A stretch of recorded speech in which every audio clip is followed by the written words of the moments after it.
Aujourd'hui, je vous présente des conseils et des exercices dans un contexte de maladie de Parkinson. On ne pense pas souvent à vous, je trouve, dans ce type de vidéo. C'est la première vidéo que je vous présente sur ce sujet-là. Donc, j'espère que les exercices et les conseils vous seront utiles et je vous les présente dans quelques secondes.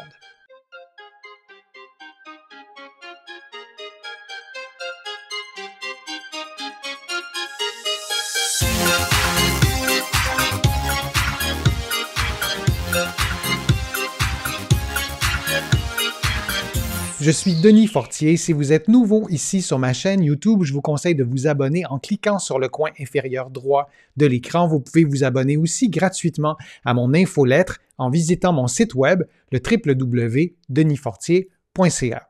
Maintenant, la maladie de Parkinson, c'est une maladie qui concerne des dizaines et des dizaines de milliers de personnes dans la francophonie. C'est une maladie dégénérative. Ce n'est pas une bonne nouvelle lorsqu'on reçoit ce diagnostic-là.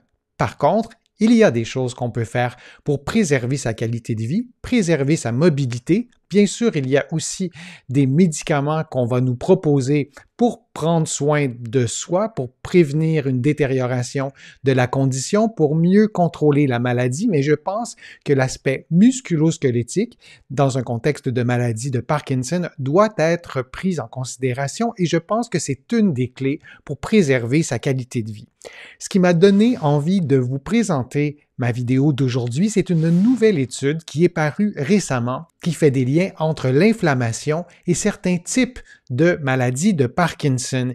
On sait qu'il y a certains types qui sont associés à des problèmes génétiques, à des mutations génétiques qui font en sorte que certains gènes ne fonctionnent moins bien. Par exemple, les mitochondries, qui sont des petites cellules qui produisent de l'énergie, seront moins efficaces, disons-le comme ça, et seront associés à des processus inflammatoires. Et ces chercheurs ont identifié deux biomarqueurs qu'on pouvait reconnaître relativement facilement pour mieux comprendre la maladie, peut-être même mieux suivre son évolution, établir des pistes de traitement et tout ça en faisant un lien avec l'inflammation.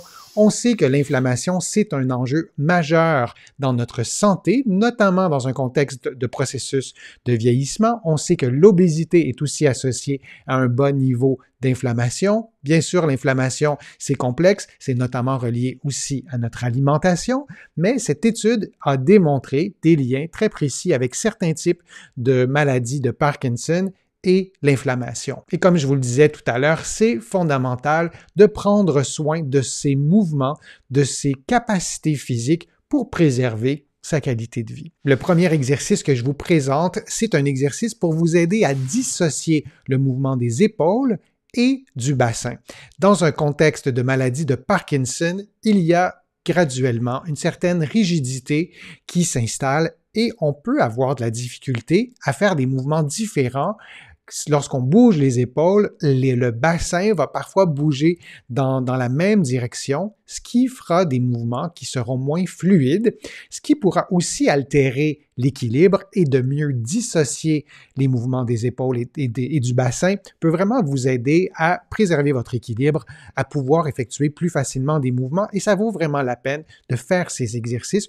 Moi, je vous propose de les faire tous les jours si vous le souhaitez. Ce sont des exercices qui sont assez simples.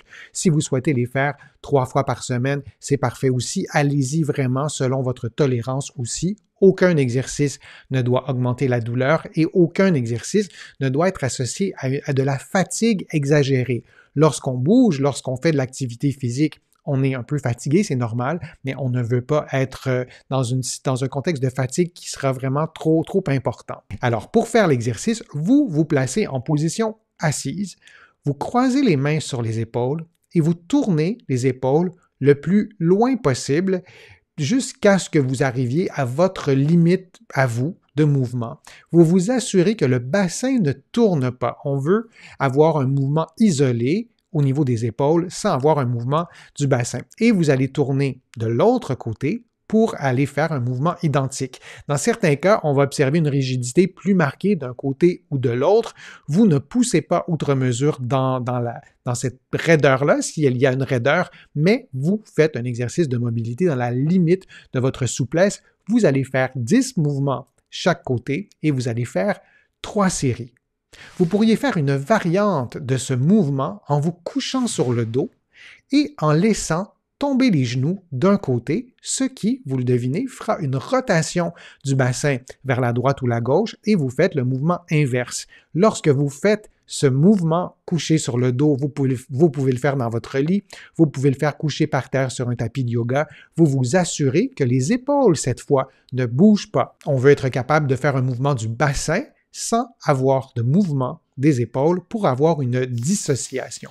Lorsque vous faites cet exercice ou la variante, vous mobilisez aussi votre colonne vertébrale en rotation et ça a des bienfaits aussi dans votre capacité de dissocier certains mouvements, notamment à l'équilibre. Le prochain exercice, c'est l'exercice de la chaise au mur que je vous ai déjà présenté. C'est un exercice qui est simple, que vous pouvez intégrer facilement à une routine d'exercice. C'est un exercice aussi qui ne requiert pas de mouvement. C'est parfois plus simple et plus motivant peut-être de faire l'exercice et c'est un exercice qui s'adapte facilement à toutes les conditions physiques. Et la meilleure façon de l'adapter, c'est de plier les genoux selon votre force musculaire à vous. Si vous avez un peu moins de force, vous allez moins plier les genoux. J'attire votre attention aussi sur la nécessité d'éloigner les talons du mur. Vos tibias, vos jambes, devraient être à la verticale et vos pieds devraient être vis-à-vis vos genoux. Si vos pieds sont trop près du mur, il y aura un angle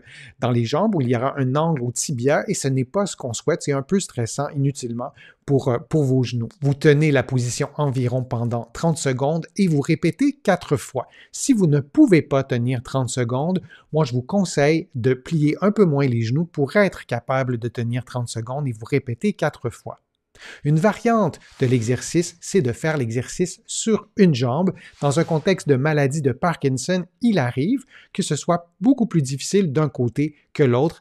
Il arrive que la maladie touche plus un côté que l'autre. Vous adaptez les paramètres à la force que vous aurez sur le pied droit ou le pied gauche. Et si votre genou n'est pas plié au même angle, ce n'est pas la fin du monde. Ou si vous tenez un peu moins longtemps d'un côté que de l'autre, ce n'est pas la fin du monde non plus. Adaptez tout ça à votre condition physique et visez un effort musculaire. C'est l'objectif qu'on a en faisant ces exercices-là, c'est de faire travailler vos articulations et de faire travailler vos muscles. Cela dit, j'ai souvent vu des patients atteints de la maladie de Parkinson faire des progrès, gagner en mobilité, gagner en force musculaire. On est parfois persuadé que parce qu'on est atteint ou atteinte d'une maladie dégénérative, on ne pourra plus faire de progrès. C'est faux. Il arrive qu'on fait des progrès. Bien sûr, il ne s'agit pas de porter des lunettes roses et de nier la réalité, mais souvent, on a un gain de force musculaire. Le fait d'avoir une maladie dégénérative, parfois on diminue notre niveau d'activité physique pour plein de raisons et de bouger un peu plus, on observe parfois des gains et ça, c'est motivant, c'est encourageant et ça fait du bien. Un autre conseil que je vous donne, cette fois, ce n'est pas un exercice à proprement parler, c'est une activité physique, c'est la marche. Vous savez à quel point je suis convaincu des bienfaits de la marche. Ça a été démontré scientifiquement dans plusieurs contextes. Et en présence de la maladie de Parkinson, moi, je vous encourage à marcher le plus possible ou le plus régulièrement possible, devrais-je dire, selon votre niveau de fatigue, selon la présence de douleurs, parce que la maladie de Parkinson est souvent associée à des douleurs neuropathiques, des douleurs musculo-squelettiques, mais marcher régulièrement, si possible, tous les jours. Si vous vous dites, bon, ça vaut peut-être pas la peine, je vais marcher pendant 2-3 minutes, ça donne rien. Non, faites-le quand même, cette marche de 2 à 3 minutes ou plus si vous pouvez. Donc, marchez simplement où vous le souhaitez pour que ce soit aussi agréable. On sait que de marcher à l'extérieur, c'est aussi bon pour l'esprit, mais c'est bon aussi pour l'équilibre parce qu'on va marcher sur différents types de sols, parce qu'il y a des obstacles. Donc, c'est excellent pour l'équilibre de marcher à l'extérieur. Et moi, je vous conseille aussi de marcher à reculons dans un environnement sécuritaire. Le fait de marcher à reculons, ça vous place dans une situation où votre corps ne peut pas utiliser les automatismes qu'il connaît parce que c'est bien différent de marcher à reculons que vers l'avant, parce que les mouvements ne se font pas dans le même ordre, mais aussi parce que vous n'avez pas vos repères visuels. Et dans nos mouvements, on a complètement intégré les repères visuels et on s'y fie beaucoup. Et lorsque vous marchez à reculons, vous n'avez plus ces repères visuels et vous devez compter doublement sur vos repères articulaires, comme si on avait des yeux à l'intérieur des articulations. C'est vraiment ça qui se passe.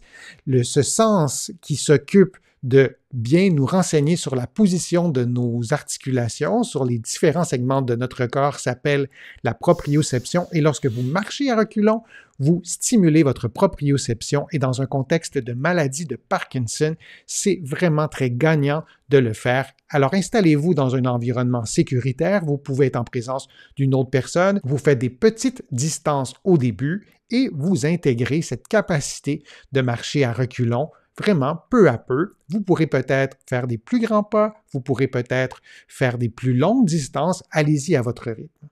En ce qui concerne la marche, un dernier point, en présence de la maladie de Parkinson, il arrive qu'on réduise la longueur de nos pas, il arrive aussi que nos bras ne fassent pas ce mouvement de pendule qu'on voit normalement lorsqu'on n'a pas cette maladie.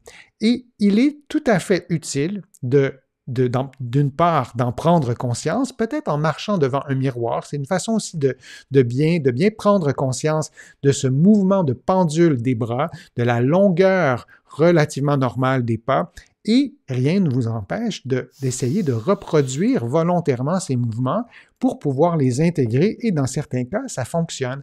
Et lorsque vous allez bouger les bras plus normalement, ou lorsque vous allez bouger les pieds, faire des pas un peu plus grands, tout ça vous aidera à marcher plus longtemps, à préserver vos capacités physiques et, comme je le disais en début de vidéo, à préserver votre qualité de vie.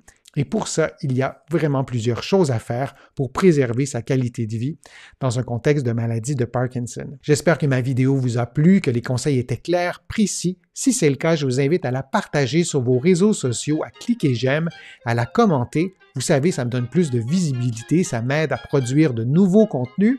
Vous allez trouver aussi beaucoup d'informations sur mon site web, le www.denisfortier.ca. Il y a aussi beaucoup d'informations dans mes livres que vous allez trouver partout au Canada, en librairie et sur le web. Mes livres sont aussi disponibles un peu partout à travers le monde, notamment en France, là aussi en librairie et sur le web. Je suis Denis Fortier. Je vous remercie beaucoup. À bientôt.